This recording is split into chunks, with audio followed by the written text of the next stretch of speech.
যদি আপনি বারবার ব্যর্থ হয়ে নিরাশ হয়ে যান, হতাশ হয়ে যান, তাহলে আজকের ভিডিও আপনার জন্য। ডক্টর এপিজে আব্দুল কালাম স্যারের মূল্যবান কিছু বাণী।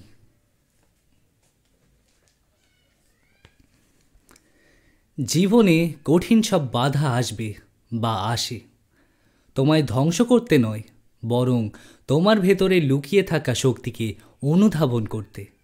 বাধাসমূহকে এটা দেখাও যে তুমিও কম শক্তিশালী নও। যদি তুমি সূর্যের মতো উজ্জ্বল হতে চাও, তাহলে সবার আগে তোমাকে সূর্যের মতো পড়তে শিখতে হবে।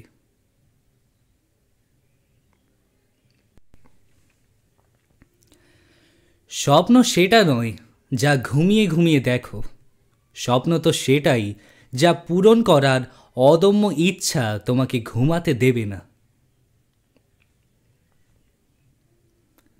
যারা তোমাকে বলে তুমি পারো না বা তুমি পারবেই না, তারা সম্ভবত সেই সব লোক যারা ভয় পায় এই ভেবে যে তুমি পারবে।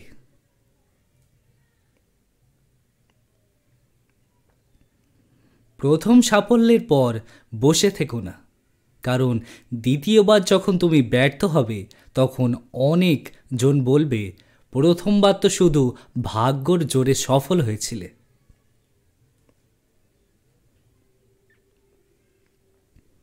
মানুষের জীবনে প্রতিবন্ধকতা থাকা দরকার, কারণ বাধা না থাকলে সফলতা উপভোগ করা যায় না। যদি তুমি পরাজিত হও, তাহলে হাল ছেড়ে দিও না, কারণ সেটাই হলো তোমার শেখার প্রথম পদক্ষেপ। যারা কঠোর পরিশ্রম করেন, সৃষ্টিকর্তা তাদেরই সহায় হন।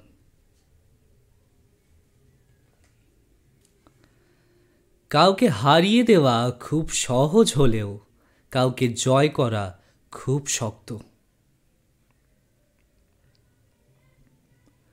আমাদের সবার দক্ষতা সমান নয় ঠিকই, তবে আমাদের সবার কাছেই সেই দক্ষতাকে আরও বাড়ানোর সমান সুযোগ রয়েছে। প্রতিদিন সকালে এই 5টি কথা নিজেকে বলবে: আমি সেরা, আমি নিশ্চয়ই পারব, সৃষ্টিকর্তা সর্বদা আমার সঙ্গে আছেন, আজকের দিনটা শুধু আমার, আমি জয়ী।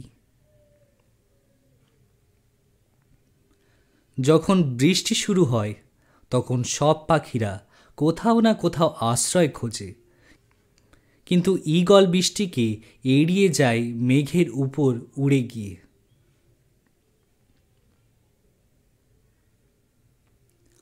ওপরে উঠতে গেলে অনেক শক্তি দরকার, সেটা মাউন্ট এভারেস্ট হোক বা আপনার পেশা হোক।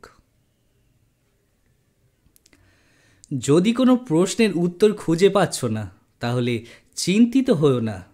নো শব্দের মানে হচ্ছে নেক্সট অপরচুনিটি, অর্থাৎ পরবর্তী সুযোগ। শ্রেষ্ঠত্ব হলো একটি চলমান প্রক্রিয়া, কোনো দুর্ঘটনা নয়।